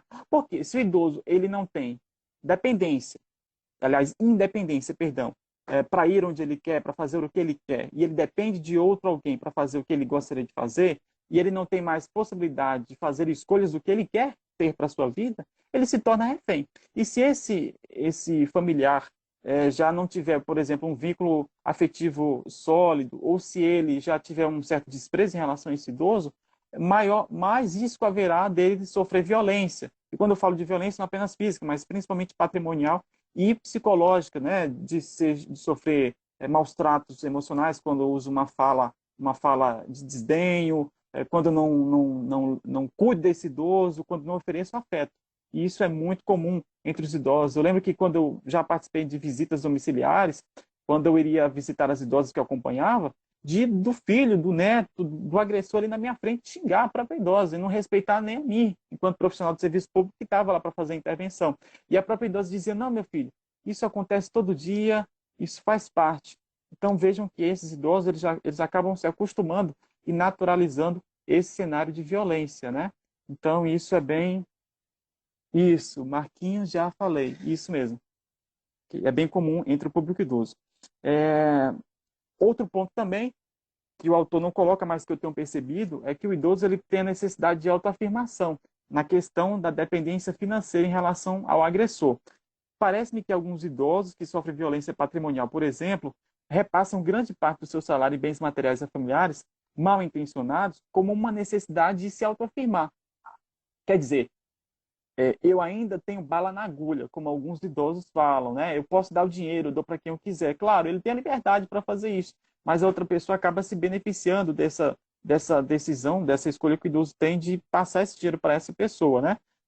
E assim ele não se sente inútil para os seus filhos, já que ele tem pelo menos o dinheiro para dar para esses filhos. Então ele sente que dar o dinheiro para esse filho é de uma certa forma ser importante para esse filho ainda, né? Então é um outro fator que eu tenho observado. Outro ponto é a dependência afetiva por parte do idoso. Talvez a maior dificuldade que eu tenho observado é a questão do vínculo afetivo e da não percepção de que são vítimas de seus familiares agressores. Não denuncio porque é meu filho, meu neto, meu esposo, por exemplo, né? Então isso é comum. E o que fazer? Antes mesmo de simplesmente denunciar, vejam bem que a denúncia não é a única opção. Claro que se acontecer violência, você denuncia. Mas além de denunciar, antes mesmo da denúncia acontecer, o Estado e a sociedade precisam intervir nessa realidade através de práticas preventivas e de conscientização. Precisamos falar mais da violência para que as pessoas saibam que ela acontece e que ela precisa ser impedida de acontecer. E o próprio Estatuto do Idoso, no artigo 24, em relação à educação, no item educação, ele fala que os meios de comunicação precisam ceder espaço nas mídias para se falar sobre a violência contra o idoso. E eu vejo que ainda é pouco utilizado, né? Principalmente TV, rádio e outros meios para se falar sobre a violência contra o idoso, como prevenir, por exemplo, mostrar os canais de denúncia. E eu acho que seria bem interessante o Estado utilizar mais esses meios para poder divulgar a questão da violência contra o idoso. Ok? O outro ponto que eu abordo é a questão do estresse do cuidador. Alguns autores colocam também que geralmente, quando o idoso ele sofre um AVC, uma doença grave, que fica em estado acamado, ele fica dependente de algum familiar, geralmente essa família que tem 12, 13, 15 filhos, apenas um ou dois desses filhos cuidam desse idoso. E esses familiares que cuidam desse idoso se tornam sobrecarregados. E com isso acabam tendo atitudes agressivas direcionadas a esse idoso. Não estou justificando a violência, mas estou dizendo que a sobrecarga no cuidador pode promover a violência contra o idoso. Às vezes até de uma forma não intencional, né? Mas de tanto sobrecarga que ele sofre, ele pode direcionar essa agressão. E é claro que nós precisamos cuidar dos cuidadores também para que eles não venham a adoecer. Wanda, tem idosos que falam com todos que está passando violência, mas se falarem em justiça, a maioria não quer denunciar. Exatamente. Eles são bem abertos, eles falam para todo mundo, mas não falam para quem deveria, que é o conselho, por exemplo, que é a delegacia, que é o órgão que é responsável por tomar de conta esse caso da denúncia, né? Ainda fazem um idoso de babá cuidando de todos os netos. Pelo amor de Deus, isso é muito comum. É claro que o idoso ele se sente na obrigação de cuidar dos seus netos, mas é preciso também uma consciência dos próprios filhos ou familiares que deixam esses netos para o idoso criar. O idoso já precisa de cuidados, então você fazer isso, você que teve o filho, que cuide, né? Eu penso dessa maneira. Se você teve um filho, que cuide, as responsabilidades é dos pais e não do idoso. O idoso não colocou esse filho no mundo. É claro que ele vai ter a participação dele no cuidado afetivo, mas é dever dos pais cuidar desse filho e não levar um trabalho a mais para esse idoso, né? Mesmo que ele queira, porque é difícil um idoso negar o cuidado. Matheus está dizendo, professor, já atendi muitos casos de defensoria pública que os filhos e netos não dividem a obrigação de cuidar da pessoa idosa. Apenas um filho é responsável por cuidar. Isso gera muito conflito, exatamente, porque aquele que está cuidando cobra dos outros que não cuidam, às vezes esse que está cuidando fica com o cartão e os outros acham que ele está pegando o dinheiro desse idoso porque está com o cartão, mas na verdade essa pessoa é a única que cuida desse idoso, portanto, usa o cartão para fazer o uso da compra de medicamentos e alimentos para cuidar desse idoso. E às vezes os familiares entram nesse conflito por conta do cartão também. Eu já participei de mediações familiares, não lembro se é esse termo, quando a justiça comunitária estava atuando nos CRAs. E a gente fazia esse acordo com os familiares e a gente percebia esse conflito que você me fez lembrar. Ok, vamos lá, senão eu vou falar demais aqui. Um outro ponto que eu falo também cadê, gente? Sim. Um outro ponto, para encerrar essa questão dos fatores, um outro ponto que eu falo para vocês é sobre a hipótese da sobrecarga urbana. Essa teoria, essa hipótese da sobrecarga urbana, eu utilizei da psicologia social. Eu até estou com um livro aqui para poder ler para vocês um trecho bem rápido, tá bom? Que ele diz o seguinte: conforme as pessoas, nós moramos na cidade urbana, nós temos uma cobrança todos os dias de produzir trabalhos, de ter que dar conta de afazeres, de compromissos, de pagar conta, por exemplo, de nos esforçarmos para sermos melhores, para estarmos no mercado de trabalho, enfim, nós temos obrigações no dia a dia, quem mora na cidade urbana. E conforme nós temos nessas obrigações, nós não temos tempo para muita coisa. Então é muito comum que eu, por exemplo, deixe de ver meus avós, meus idosos, por conta de que eu não tenho tempo para vê-los, porque eu sempre tenho um trabalho, sempre tenho um compromisso. Então isso também promove uma negligência e um abandono desse idoso. E aí esse familiar acaba lembrando desse idoso apenas quando ele está no leito de morte ou está no caixão. Então eu trago essa teoria da hipótese da sobrecarga urbana, que foi construída em 1970 nos Estados Unidos, para que nós nos sensibilizemos mais, no sentido de que a responsabilidade de cuidar do idoso é nossa. E se nós não cuidarmos hoje, amanhã talvez não teremos mais possibilidade de dar um abraço, de oferecer um carinho, por exemplo. A hipótese da sobrecarga urbana diz que nós ignoramos certas coisas, como, por exemplo, ajudar pessoas necessitadas, porque eu não tenho tempo para isso, ou tratar pessoas de forma rude, estar sempre com pressa. Eu sempre estou com pressa, eu nunca tenho tempo para nada. E isso pode promover a negligência desse idoso na sua família, né? Então, reserve um tempo para o seu idoso, porque se a gente ficar sempre pensando que vai ter um tempo livre para a gente estar com eles, nunca terá. Depende da nossa divisão de tempo, da nossa divisão de tarefas, para que a gente possa dizer, olha, não, hoje eu vou dedicar um tempo para ele, para esse idoso, para o meu avô, para minha avó, né? Eles se sentem rejeitados, carentes de carinho. Exatamente, Wanda. Isso mesmo. Ok, gente? Ficou claro esse ponto aí que eu falei? E apenas trazendo alguns dados estatísticos, segundo dados do Ministério... Eu esqueci agora qual era o Ministério. Acho que é o Ministério da Cidadania e Direitos Humanos. Ele diz que no ano passado não, em 2018, foram computadas cerca de 37 mil denúncias de maus tratos contra a pessoa idosa no Brasil. E no Acre foram, segundo o CEDIC, que informou isso em 2018, foram cerca de 127 denúncias. Me corrijam aí do CEDIC se eu estiver enganado, mas se não me engano a presidente anterior passou esses dados de 127 casos de denúncia. Mas vejam, muitos casos são denunciados, mas são apenas a ponta do iceberg. Existem muitos inúmeros casos que não chegam a ser denunciados pelo receio do próprio idoso, pela omissão da própria sociedade e da própria família. A gente chama isso de subnotificação, se eu não me engano, né, doutora Poliana, doutora Flávia, são os termos que a gente utiliza quando os dados não chegam até os órgãos públicos. Então, muitas denúncias não chegam a ser efetivadas. Então, tem muito idoso sofrendo sem ser ouvido. Ok. E aí, para encerrar essa minha fala, eu lanço uma pergunta para vocês. Bem, a gente só falou de fator que promove a violência contra o idoso, mas qual a possível solução para isso? O que eu busquei em alguns autores, né? Que é possível evitar combater a violência contra o idoso sem falar de violência. Sim. Através de quê? De atividades físicas, de grupos de convivência, oficinas de artesanato, acompanhamento domiciliar, apoio religioso, que as pastorais do idoso, por exemplo, e igrejas evangélicas que eu conheço aqui desenvolvem esse trabalho com os idosos, apoio religioso. Isso é muito importante. É dessa maneira que eu posso evitar a violência, fortalecendo esse idoso para que ele tenha condições de ter autonomia e independência e estar ativo socialmente falando. É assim que a gente pode promover o fortalecimento desse idoso e diminuir a ocorrência de violências também. E aí eu vou citar algumas instituições que fazem esse trabalho belíssimo aqui em Rio Branco. Por exemplo, a Saúde do Idoso da Secretaria Municipal de Saúde, que coordena, se não me engano, mais de 30 grupos de idosos nas unidades de saúde espalhadas por Rio Branco, que fazem trabalhos com grupos de idosos. Temos também o SESC, gente, o Serviço Social do SESC, tem um grupo de idosos lá, de aproximadamente 400 a 600 idosos que são cadastrados, que são beneficiados pelas atividades que o SESC desenvolve, que é o Serviço Social do Comércio. Ele presta esse serviço. Quem quiser conhecer, faça uma visita. Minha amiga Marisete coordena lá esse trabalho, junto com a Moniquere, aqui em Rio Branco. Temos também o grupo de aposentados do Sinteac, grupo de idosos da Fundação Afif Arão, que faz um trabalho legal também, grupo de idosos da Maturidade Saudável da GEAP também, que faz esse trabalho. Temos a Secretaria Municipal de Assistência Social, que eu trabalhei durante 2 anos, que desenvolve o Centro de Convivência para os Idosos nos CRAs.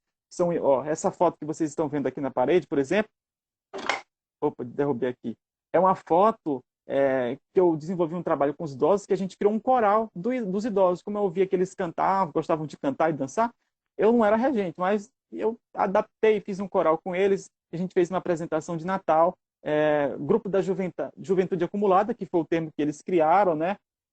alguns não se reconhecem como idosos, e até reforça a fala da professora Poliana, mas, enfim, foi o nome que eles deram porque eles disseram que dentro do idoso habita um jovem. E aí eu entendi, como psicólogo, a questão da velhice psicológica, que é a forma como o idoso se percebe na velhice. Às vezes um idoso pode se sentir mais jovem do que o próprio jovem, né? Então, trabalhos como esse podem promover a saúde mental e evitar violência contra o idoso. E aí, já quase encerrando, gente, peço um pouquinho mais de paciência. Como que nós podemos garantir o cumprimento do cuidado à pessoa idosa? Isso eu preciso falar.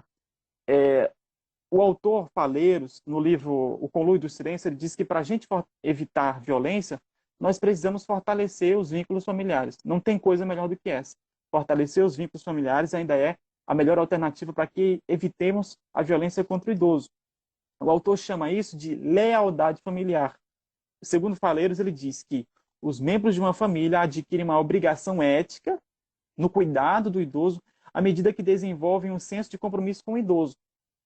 E como eu posso desenvolver esse compromisso, professor? Promovendo contato intergeracional. Você pai, você mãe. Não, agora não, porque não pode, né? Pelo amor de Deus. Mas depois que passar essa quarentena, permitam cada vez mais o contato dos seus filhos, dos netos com esses idosos, para que eles comecem a ter o senso de responsabilidade, de afeto também. É assim que a gente pode promover uma lealdade familiar desses netos para os futuros idosos, né? Certo. A lealdade, juntamente com a confiança, proporciona a cola que mantém as famílias unidas. Então, não dá para a gente esperar de uma família que é desunida o cuidado ao idoso. É muito difícil uma família que é desunida promover cuidado desse idoso. Esse idoso vai ficar abandonado e negligenciado, né? Então, isso não acontece da noite para o dia, como eu falei. É um processo, é uma construção diária, que essa lealdade precisa ser alimentada, né? Esse cuidado ao idoso, para que essa pessoa que é adulta, ela possa, na velhice, desfrutar de um compromisso dos seus familiares. E não há lealdade se não há compromisso, né? Não espere de um familiar que nunca sentiu afeto por esse idoso, que na velhice ele vai ter afeto. Muito difícil mesmo. Não estou dizendo que é impossível, mas é muito difícil porque esse vínculo afetivo não foi construído ao longo do tempo. Do mesmo modo também que não podemos simplesmente demonizar o familiar que não cuida do idoso, porque em alguns momentos, durante a vida adulta, essa pessoa que não era idosa não ofereceu afeto para esse filho, para esse neto, muitas vezes agrediu, e no futuro não tem como eu obrigar o familiar a oferecer cuidado para esse idoso, que agora é idoso e precisa do cuidado. E eu já me deparei em situações como essa que eu fico de mãos atadas sem saber o que fazer diante dessa situação, porque nós não fizemos um trabalho de prevenção, o problema estourou, e aí fica difícil para as instituições, a rede, poder fazer alguma coisa por esse idoso, né? E é bem delicada essa situação. Por isso, concordo com a doutora Flávia, que cada caso de violência contra o idoso é um caso específico e demanda da habilidade do profissional que está ali atendendo. A Bruna está falando que a agressividade presente no envelhecimento é resultado do que já foi desenvolvido nos ciclos anteriores. A Leona falou a respeito, muito boa colocação dada por ela. Exatamente, Bruna. É um processo. A velhice, ela é construída, o idoso ele se torna velho, ele se torna idoso ao longo do processo. A forma como ele encara a velhice também. E a forma como a família respeita esse idoso vai depender de como esse idoso se relacionou com a família ao longo da sua existência, né? Então, o que eu digo para vocês é que precisamos também nos desconectar mais da internet e nos reconectar com as pessoas. Lembre-se disso, agora que estamos em quarentena, temos mais possibilidade de estarmos mais conectados com a nossa família em casa, que possamos estar mais conectados cada vez mais com o contato afetivo, porque a rede social virtual ainda não substitui o abraço, ainda não substitui o afeto. Isso é muito importante. Invistam em momentos familiares, em festa de aniversário, em passeios, em viagens, para que você possa estreitar mais o vínculo afetivo. Isso é muito importante. Gente, era isso que eu tinha para dizer. Tinha mais coisas, mas o tempo já está bem avançado. Eu agradeço a paciência de todos vocês. Quero apenas fazer algumas considerações e abro espaço para a doutora Flávia e a doutora Poliana, se quiserem participar, fique à vontade. Eu faço minhas considerações e a gente encerra, tá ok, gente? Tudo bem para vocês? Posso fazer essas considerações?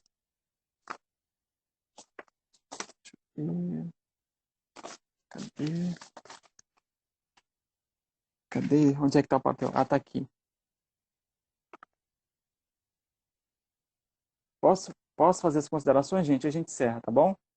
Lembrando que essa aula vai ficar disponível, a primeira ficou, eu acho que já está no Story, e eu vou deixar essa disponível também, porque aí vocês podem baixar, acompanhar também. Beleza, gente? Ok, vou fazer o encerramento então. Primeiro, as considerações que eu digo é que os idosos que não querem ficar em casa, a doutora Poliana já falou sobre isso, enviaram até vídeos de idosos fugindo de casa, quebrando cadeado, pulando um muro, e de primeiro momento a gente até acha engraçado, mas na verdade isso representa um sofrimento para o idoso também, porque o idoso não sabe lidar com esse isolamento social que ele não está acostumado a ter. Claro, tem idosos que já se acostumam e ficar em casa, mas a maioria desses idosos que saem de casa sofrem com isso também, com o isolamento social, de não ver seus amigos, de não ir para o forró, por exemplo, de não ir à igreja, por exemplo, que são as coisas que ainda os mantêm vivos ainda, o que dá sentido para ele. Então imagina, se eu quebro a rotina de alguém, que dá sentido à vida daquela pessoa, como que ela vai conseguir se sentir útil ou viver de uma maneira feliz, né? Então é preciso entender que o idoso também sofre com essa quarentena, né? Por trás da graça do vídeo há um sofrimento no idoso que vê toda a sua rotina sendo sufocada. O que os especialistas dizem, especialistas em gerontologia, na área da psicologia, dizem que nós, familiares que temos idosos, precisamos lidar com eles nesse momento.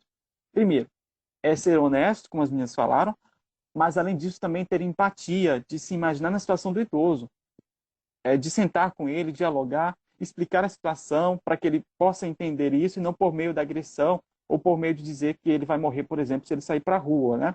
Então precisamos de paciência, de diálogo e de empatia. Isso é muito importante, viu?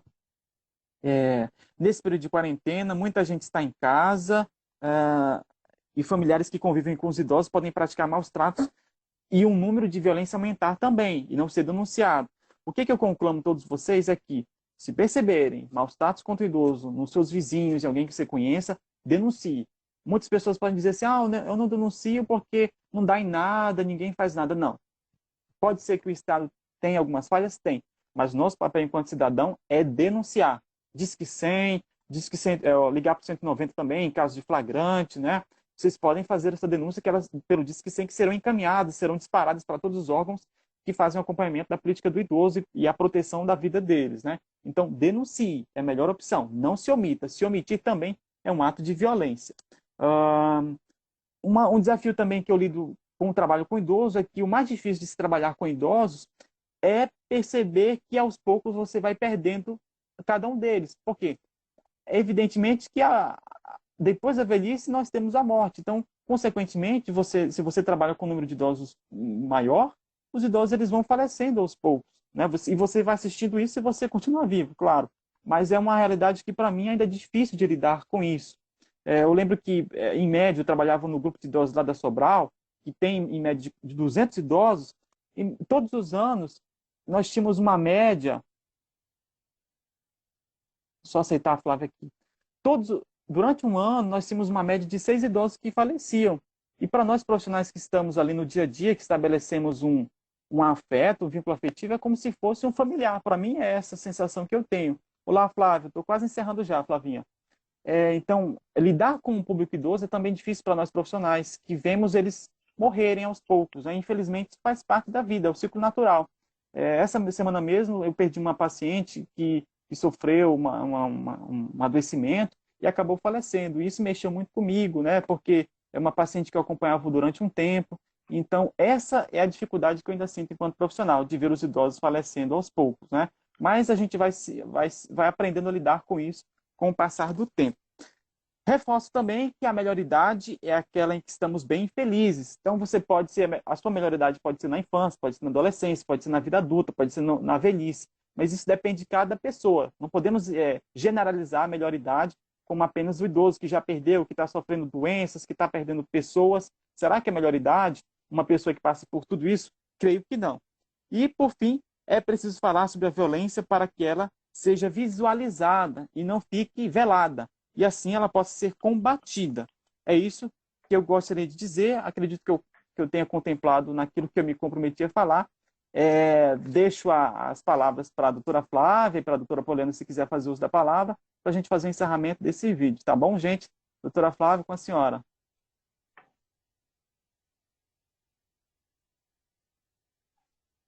Oi, Oi.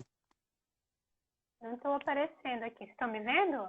Estamos, eu estou lhe vendo. Eu não, eu não estou conseguindo me ver. Estranho. Mas, Ah, que estranho. uhum. Eu só queria falar que foi muito rico nossa, aprendi muito com vocês e fica o meu pensamento de que a gente tem que ter o cuidado, né, para falar sobre a pandemia, deixar eles conscientes, os idosos conscientes da responsabilidade deles, até porque é uma questão de preservação da vida, né? E como a doutora Poliana falou, se nós somos, nós amadurecemos as nossas características na velhice, então essa preservação da vida, penso eu que ela está forte sempre. Penso eu que quando o idoso pensa que o seu fim é só a morte, ele está com algum problema. Eu não sou da área de psicologia, eu estou refletindo. Pode estar com algum problema de depressão, né? Porque nosso futuro de todos nós é a morte, não só do idoso, né? Todos nós.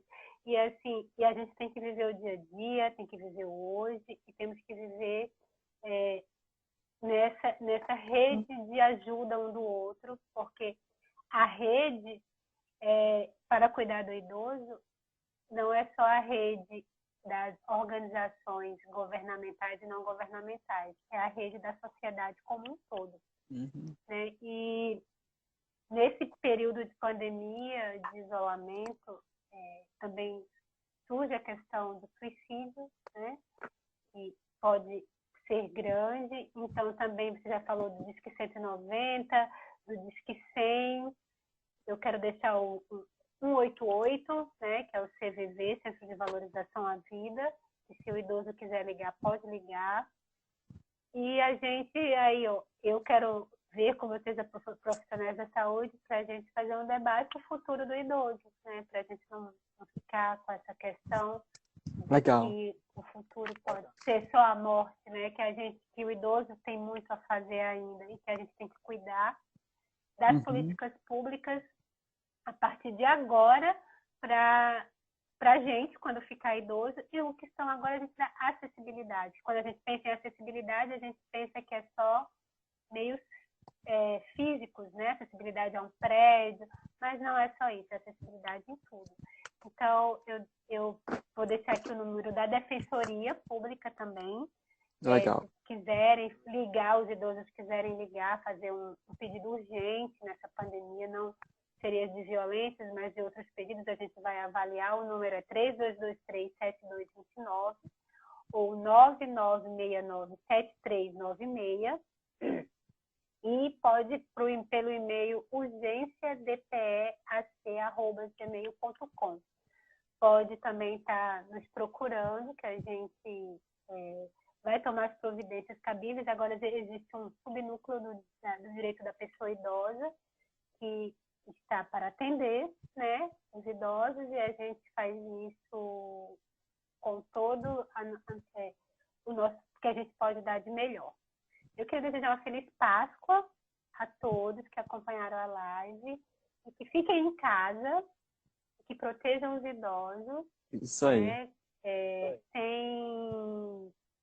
sem ferir a dignidade deles, sem ferir a autonomia, explicando para eles o que está acontecendo e cuidando deles.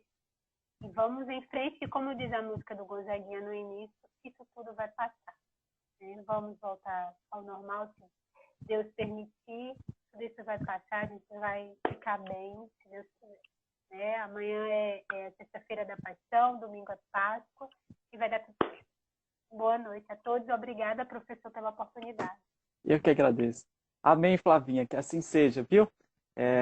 Quero agradecer muito, externar minha gratidão por vocês terem participado. Doutora Flávia, que é minha amiga, que eu a considero muito como uma mulher de fibra, de coragem, que é militante da política do idoso. A doutora Poliana também, que eu, quando a conheci em algumas palestras lá pela UFAC, eu admirei muito essa mulher que busca conhecimento, que tem boas ideias, e que também, assim como a doutora Flávia, é uma militante corajosa na defesa da política do idoso aqui no nosso estado. E para mim são duas referências. Então, eu quero agradecer de coração e assim, externar minha gratidão, pedir salvas de palmas virtuais para essas duas mulheres que participaram aqui e que abrilhantaram a Você nossa também, noite. que é excelente. Muito obrigado, doutora Flávia. Então, quero agradecer, gente. Beijo. Quero agradecer as minhas amigas, já acabei de falar. Sou muito feliz por lutarmos juntos pelo idoso. Sou muito feliz e honrado de ter vocês ao meu lado na luta pelo idoso. Quero agradecer também a todos os meus alunos e alunas que participaram conosco, né? Alunos lá da UFAC, alunos da Unimeta, alunos da Uninorte, alunos da FAAL, que agora é o VES. Agradecer a todos vocês pela paciência e também por se permitirem aprender coisas importantes sobre a questão da violência contra o idoso. Nós só podemos combater a ignorância, a violência contra o idoso com conhecimento. Se a gente sabe das informações importantes, a gente pode prevenir e evitar que a violência aconteça. Quero desejar aí uma feliz Páscoa para todos vocês, dentro desse significado de renascimento, de reflexão, independentemente da convicção religiosa de cada um, mas eu acredito que esse domingo de Páscoa representa o renascimento pessoal de cada um de nós, para enxergarmos o que nós podemos fazer de melhor por nós mesmos e pelos outros, e que nós possamos compartilhar desse dia de muita empatia, de solidariedade e afeto. E para encerrar, eu quero deixar uma frase da minha avó, de 76 anos, que está lá em Porto Acre, faz um tempo que eu não a vejo, estou com saudades, mas eu guardo sempre as palavras dela, e uma das frases que ela me disse faz muito sentido para os tempos que a gente vive hoje. Ela diz o seguinte: a gente nasce e vive feito cego, na palavra dela, né? Ou como alguém no escuro, sem saber o que vem pela frente. Mas a gente não pode parar. Isso tem muito a ver com o que a gente está passando. A gente não sabe o que vem pela frente, mas a gente não pode parar. A gente tem que lutar, a gente tem que continuar e acreditar que tudo vai passar e que a gente vai estar aqui para seguir em frente. Tá bom, gente? Sigamos, pessoal, na esperança de que tudo passará e dias melhores nós teremos. Um grande abraço para todos vocês. Muito obrigado. Façam um print dessa live, me marquem lá no Instagram para eu ter uma noção de quem participou. E agradeço mais uma vez a doutora Flávia e a doutora Palena, que são minhas amigas do coração, viu? Muito obrigado e um beijão, viu?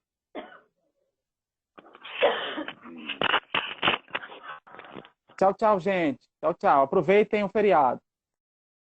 Encerrar aqui, vai ficar disponível no Story para vocês poderem acompanhar e repassar para os colegas, tá bom, gente? E quando houver próximas oportunidades, a gente vai falar sobre outros temas. Um abraço. Tchau, tchau. Obrigado. Tchau, tchau.